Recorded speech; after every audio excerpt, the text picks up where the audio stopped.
We live like kings lived 100 years ago, but we don't feel that way because our brains are still the same brains.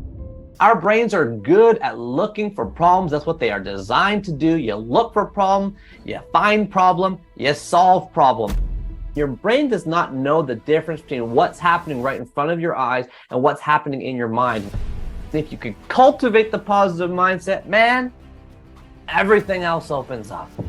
And so the hardest part often is to start these things.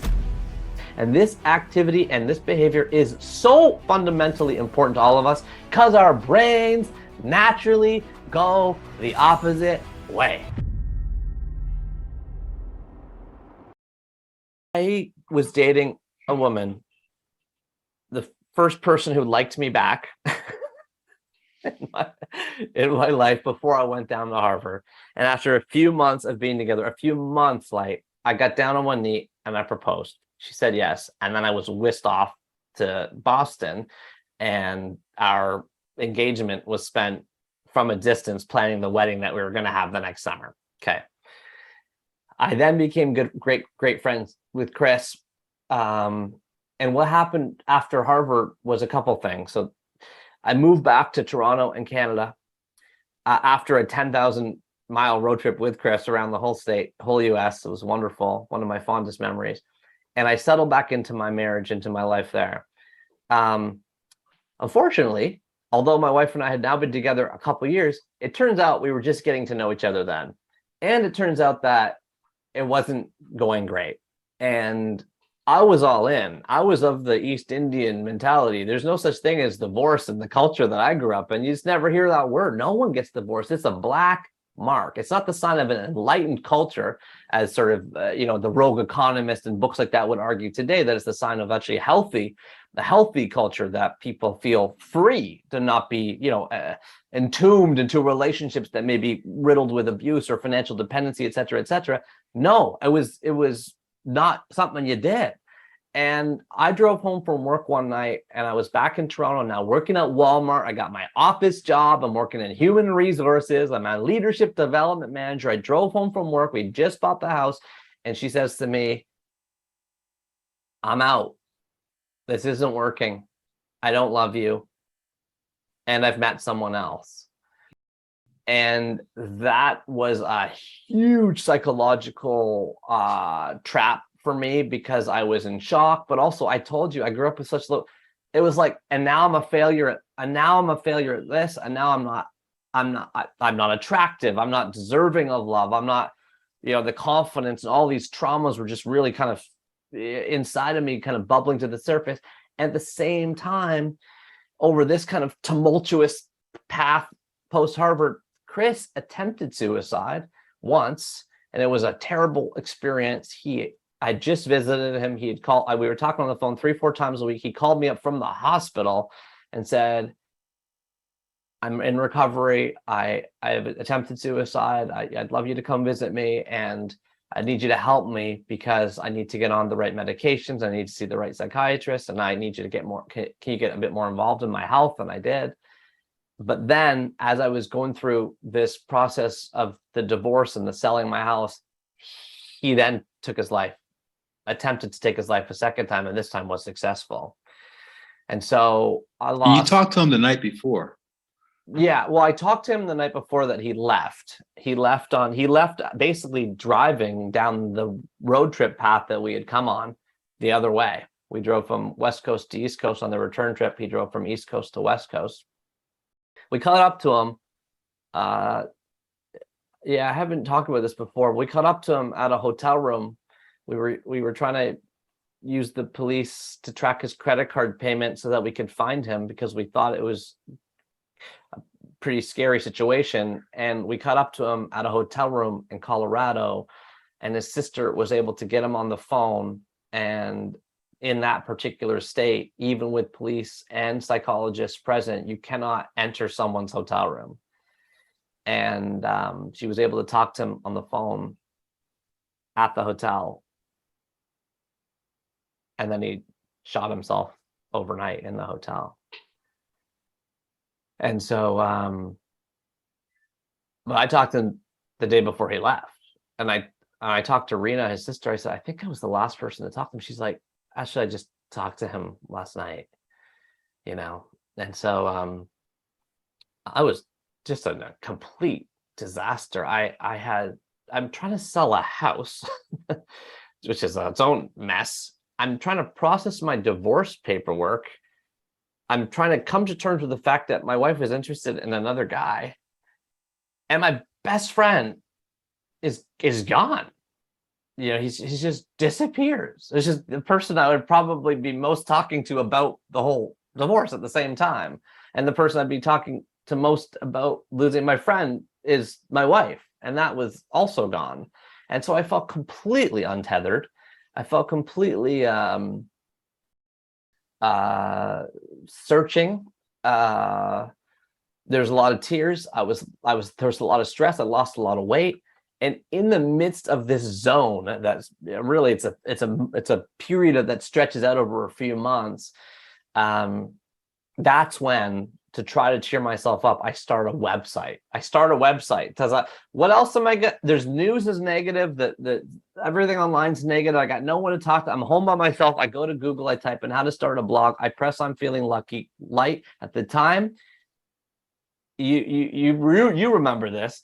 But blogs were what everyone was doing. 50,000 blogs were started a day. It was kind of pre, Instagram and Twitter and stuff getting real popular. And so I started a website called 1000awesomethings.com as a way to try to cheer myself up. It was like the way you would sort of reach for something and not know if it was going to work. But I was like, I just want to force myself to write something positive before I go to bed, because I can't sleep because I got all the stress in my stomach. And so it sucked. My website sucked. It was the number 1,000 post on my blog was called Broccoflower, the strange mutant hybrid child of nature's ugliest vegetables. I mean, my website sucked, but it was me trying to reach for a vine out of the quicksand. You were seeing a therapist twice a week. Was that an idea that she said, "Hey, Neil, you got to start journaling. You got to start expressing"? Is that where that idea came from, or what preceded you getting online and starting up that website? I had written for a comedy newspaper in college. I remembered the deep joy that I had as a child writing and reading, especially comedy. And that love I had, that early love of writing comedy and trying to write comedy. So it was a safe place for me. And the therapist actually came from my mom. I felt like a real loser at the time for my mom suggesting I go to therapy. Like I equated therapy. It wasn't in the A, I wasn't where I am now, but B, I don't think therapy was where it is now. It was equated with, you got problems, You're crazy.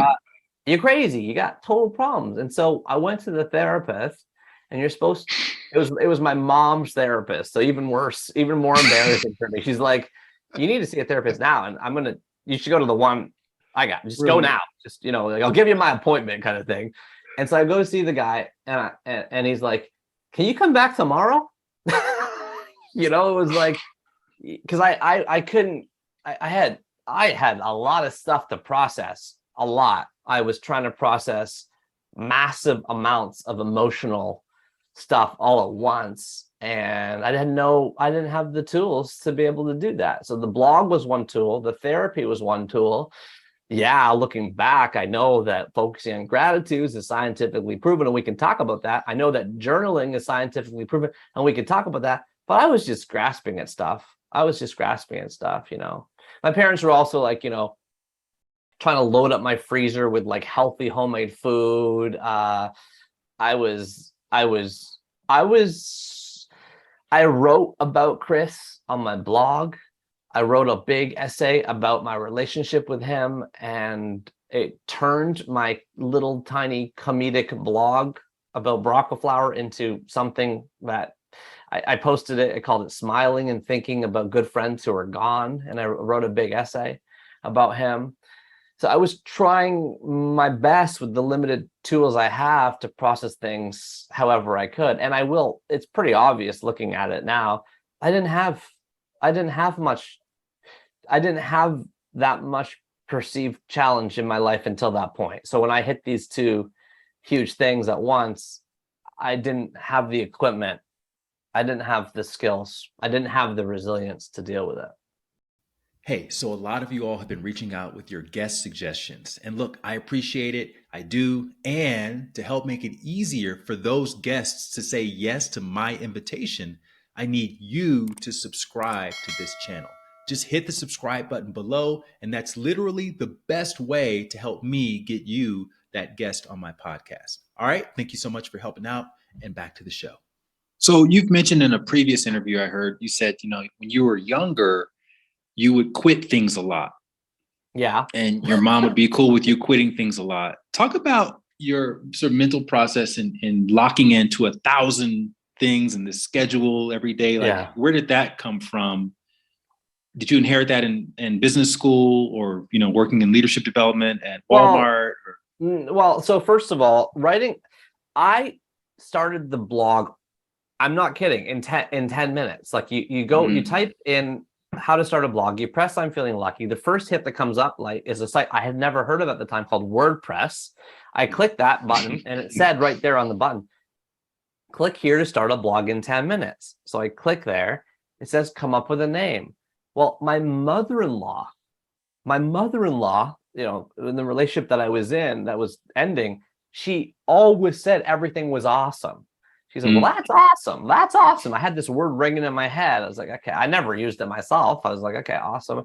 And I don't know, 100 felt small and 1,000,000 felt big. So I just wrote 1,000. I actually did not do the math to realize that actually would take 4 straight years of writing one every day. Right? I was like, 1,000 doesn't sound that big, does it? Everyone's talking millions, billions. 1,000 sounds small. Why do I mention that? Because it wasn't like a thing that I made a commitment to doing for 4 years, but it's still the hardest project I've ever undertaken, I will say, creatively in my life. And many times over those 4 years, I wanted to quit. I wanted to stop. There was many days I'm like, well, that's the end of that. I got 12 ideas. Like, we're done, But what happened was when you start to when you put a little flag above yourself in the world, that old Ralph Waldo Emerson quote isn't that far off. When you decide what you want to do, the universe conspires to make it happen. And when I started writing about awesome things, I eventually sent an email after 5 or 10 posts to people. My mom sent it to my dad. My traffic doubled. I started getting 10 hits. Guess what? When anyone in my life started thinking of something good that happened to them, they sent it to me. And the little blog, which had 1 comment, started to get 3 comments. And people posted ones like, oh, how about the cold side of the pillow? Or have you written about getting called up to the dinner buffet at a wedding? So I was just taking other people's idea and trying to write them out. And when you do that more, the comments get big. I remember the first day I got like 20 comments on a post. And then one day I got 100. And then I wrote this post called Old Dangerous Playground Equipment. I got 500 comments, right? And it made the front page of this website at the time, which was really big, called fark.com. I don't know if you remember this. Yeah. Fark.com, right? And it was like dig.com, right? Like those are the websites that kind of the blog started getting, 5,000 hits a day, 10,000 hits a day, 50,000 hits a day. Like it started getting bigger and bigger. 1 million blog hits on the side, then 5 million, then 10 million.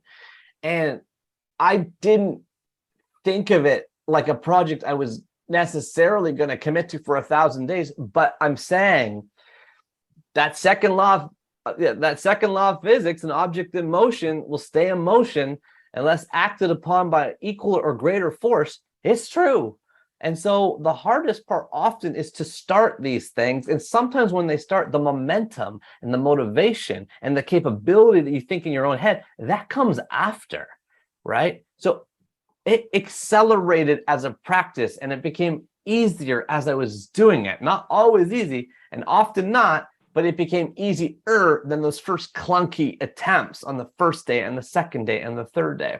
And if you ask me, where did I get into like a publishing rhythm? Yeah, I mean, I guess at Queen's University, when I was editor of that campus comedy newspaper, we put out a paper every single week. So I was familiar with the process of getting together on Sunday with a group of people, having literally nothing written, and not going home till 4 a.m. on Monday morning when the thing was done. And it would come out every day on Wednesday. And it was a comedy newspaper. We weren't reporting on things. We made it all up. And it was like a 40-page newspaper. So we wrote an entire newspaper. It was the #1 campus newspaper across the country in terms of ad sales and ad revenue because it was very, very well read. And we put the whole thing together every Sunday. And I just knew that mental philosophy of starting with nothing and then publishing before you go home. So I had that baked in me, I think, from 4 years at Queens. So your most recent book, Our Book of Awesome, in the introduction to that book, you admit that you needed this. You needed this exercise. So now going back to the original one, I know for myself, I've been writing this daily dose of inspiration for over 6 years now. So I literally see the world in frames of inspirational experiences. Was that happening to you? Were you like going out of your house now, living your same life, but now all you're kind of noticing are awesome things to write about, especially when you're getting those 20, 30, 40, 50 comments on your posts? 100%. I was keeping notes in my pocket. It was easier to add to them. And you know what? It was years later that I first heard of this thing in your brain called your visual cortex. And it was years later that I heard that there's an area in your brain called Area 17. And it was years later that I heard that there's these famous researchers down at the University of Texas called Slatcher and Pennebaker who did all this foundational work on journaling. And they showed that when you journal about a positive experience that happens in your daylight, and you know this because you see the world this way through your inspiration emails, guess what? It lights up Area 17 in your visual cortex as if you're doing it again. And your brain does not know the difference between what's happening right in front of your eyes and what's happening in your mind. Meaning that if you write about the cold side of the pillow, it feels to your mind like you are flipping to the cold side of the pillow. And if you read your own journal, if you read your own email, which you do before you send it, and I did before I post it, and I did after, then guess what? You get a doubling, a tripling, a quadrupling effect. And on top of all that, you are actually carving out the neural pathways in your brain responsible for positive thinking. And this activity and this behavior is so fundamentally important to all of us because our brains naturally go the opposite way. 300,000 years of Homo sapiens evolution on top of 3 million years with the same brains. We're good at looking for problems, man. Our brains are good at looking for problems. That's what they are designed to do. You look for problem, you find problem, you solve problem. And that is still the orientation of our entire society today. When you get the math test back, you look for the one question you got wrong. When you get the blood test back, you look for the high cholesterol. When you look at the reviews on your podcasts, I guarantee your brain looks for the one that's 1 star first. When you go on Amazon, you look for the 1-star review first. Our brains are designed to look for problems. However, we happen to live in the most abundant society ever in human history. I'm not saying that stuff happening in the news isn't real. I'm not saying that. But I am saying we do live in the most abundant time ever in human civilization.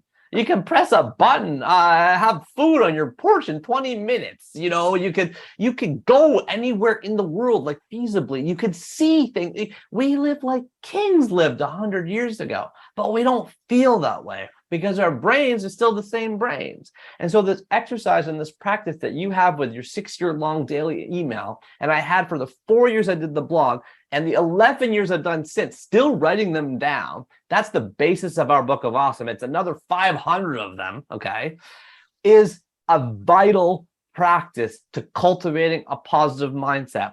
And if you could cultivate the positive mindset, man, everything else opens up. And we could talk about the research on that, but it is the lead domino to productivity, to creativity, to social connection, to almost anything you can measure. This comes from Sonia Lyubomirsky over at Stanford, then the University of California, from her wonderful book, The How of Happiness. Cultivating a positive mindset is the lead domino to almost everything. So you don't necessarily need to listen to this and say, oh, I got to write a daily email like Light, or I got to write a daily awesome thing like Neil. But there's got to be something. There's got to be something that you do where you look for positive things every day. You can put it on a pen and paper. You could do a 2-minute morning journaling practice, which we can talk about. That's another thing I'm a big advocate for. You could write it on your phone when no one sees. But if you do that practice, you're cultivating the mindset that will lead to massive benefits for you. You've become one of the thought leaders in positive thinking practices. And I'm curious, at what point, and I kind of think I know the answer, but I want to hear your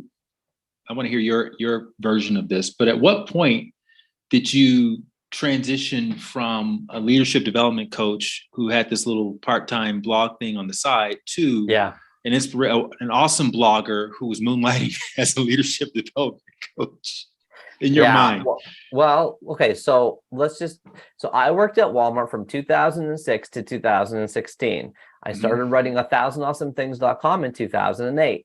The Book of Awesome, which is the book based on my blog, not to be confused with Our Book of Awesome, which is the 10-year later sequel that I just written. But the Book of Awesome came out in 2010.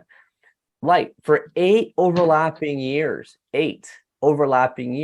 I wrote 5 books. I gave 200 speeches, all on the side of working my full-time job at Walmart. And the reason I did that was a couple-fold. One, I just got divorced. I had 3 contacts in my phone. I'm living in a shoebox apartment and I got nothing else to do. There's 168 hours in a week. You divide it by 3, you get 3 buckets of 56, right? You sleep 8 hours a night. That's 8 times 7. That's 56 hours a week. You work a job like I had, a very busy, demanding job at Walmart. I went from manager of leadership development to my last job at the company was director of leadership development. In the middle, I had a 4-year development assignment working for our CEO as his project manager. So now like writing speeches, traveling, doing work for our CEO. And these are big jobs. But I'll say, even though they were big, they weren't more than 56 hours a week. That's still 8 hours a day plus 16 hours on evenings and weekends, right? Well, that still afforded me the time and the ability to spend 56 hours doing something else. And what I did when the blog started to take off and I'm starting to get invited to like give, TED Talks or whatever, is I went to the Walmart ethics department, which they had because they're the world's largest company. They got departments about anything. And I talked to the guy and I said, I'm getting invited to do speeches and stuff that I'm getting paid for. What's the conflict of interest here? And he said, let me get this straight. You're writing a blog on the side about how to be happy, little positive things. I was like, yeah. I said, He's like, and you are trying to teach other people, through motivational speeches? I said, yeah. And he said, are you mentioning in your speech anything confidential about Walmart?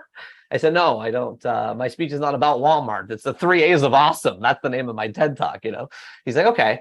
And at Walmart, are you, he just double checked. I was like, no, he's like, basically, you're great. In fact, he's like, there's people at Walmart all over the place. They're like, I'm a DJ on the weekend. I'm a wedding photographer. I'm a real estate agent. These days, we have words for it now, the side hustle. At the time, I thought I was breaking some law. So I double checked with ethics and they're like, no, what you're doing is good. In fact, do you mind giving a motivational speech to the auditorium here?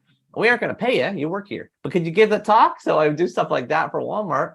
And I happen to have a wonderfully progressive, culture and company that just supported me. They were kind and supportive, and they loved the fact that I was doing this stuff on the side. And so I got lucky that way. I'm thinking some organizations, they have a pretty clear policy that you can't do 2 jobs at once. But in this case, what I would do is I would look at the amount of vacation time I would get from Walmart per year. And it was like 3 weeks of vacation. And then I would calculate how many, for example, speeches I wanted to do. And I told the speaking bureau I wanted to do 20. Right. And this is a little bit inside baseball, but I know you're interested and maybe some of your listeners are. And then I would say to the speaking bureau, how many of those 20 can you move to evenings and weekends? And they'd say about half, maybe. I'd say, okay, well, the evenings and weekends, I'm good. What about the other half? They're like, well, that's 10 more speeches you got to travel for. So then I'd go back to the Walmart HR department and I'd fill out a little piece of paper that said, annually I would do this. And everybody can do this in every company. People don't realize this. All you do is fill out a piece of paper with your HR department. You say, I request 10 days of unpaid leave per year. Okay. Almost every company has this. People don't use it. So I would turn my 3 weeks of vacation into 5. and it would supplement the time I needed to do the extra speeches and so on. So I did both for as long as possible. And now you're probably wondering, well, then how'd you decide what to do? By the way, the motivational speaking and writing all these books job sounds cool and sexy, but don't forget, man, it's got no pension, it's got no benefits, it's got no you could fall off the face of the earth in 10 minutes if you aren't showing up on Watkins podcast. You know what I'm saying? So there's a lot more grind in that job. And so I called up Dave Cheesewright, who was the CEO that I worked for at Walmart, and I called him up and I said, Dave, I'm trying to decide what to do. And he said, Neil, you only got to perform 2 tests, my friend. Number 1, the deathbed test. When you were deciding between 2 jobs or a current job and a future job, which would you regret not doing more on your deathbed? That is the deathbed test. And I said, okay, well, Dave had moved on to like kind of a mentorship role to me. So I was like, well, I think I'd probably regret the writing thing more if I didn't do it. I'd written a few books at the time, but I never leaned in all the way, or I was spending my time writing. And you mentioned my podcast. Well, I could not even imagine doing stuff like that because I was, working a full-time job. I was like, I think I'd regret that more. He said, okay, the second test is the Plan B test, which is you got to conceptualize and visualize and get comfortabilize with what you would do if you failed. Okay. So he said, okay, so tell me, Neil, if you go be a writer full time and it flops, because the odds are it will, just the odds, general odds in life about trying to make it as an artist of any kind is pretty low. So what are you going to do? And I said, well, I guess I'm going to be dusting off that LinkedIn profile, and I'll be knocking on the door of Walmart and any other company. And he said, okay, could you get your mind around being comfortable with that? I said, yeah, I think so. I've got, now I've got 10 years of work experience here. I've got the background here. He's like, okay, I think you already know what you want to do then. You did the 2 tests. And I say that because those 2 tests are valuable tools for anybody who are considering between a current option or a future option or 2 different options, the deathbed test and the Plan B test. And if you can answer those 2 questions in your mind, it'll help you make the decision. So at that point, 200 speeches, 5 books. In 2016, I then went to become what I do now. And what I say that I do is I think, write, and speak about intentional living. Right. I've subsequently written books about happiness called The Happiness Equation, a book about resilience called You Are Awesome. This new book, which I feel is centered around community, which is called Our Book of Awesome. Yeah, it's a litany of awesome things, but you read the book, it's like there's voices that appear, there's comments that fly in. I'm trying to do some creative stuff in the book. And to be honest with you, now that I look back, man, I think I was too risk averse. I had the cultural heritage of being a doctor, and if not, definitely be a lawyer or an engineer, and if not, definitely have a job, like have a place you go with the salary you get, have a benefits plan, man. So I look back and I think, well, if I had left a couple years earlier, maybe then I could have, started that podcast or done that training course. Who knows? But I did it the way that was meant to happen for me. And that's the thought process and the process that I went through to do it. If you like that video, you're going to love the next one. Click this thumbnail right here, and I'll see you over there.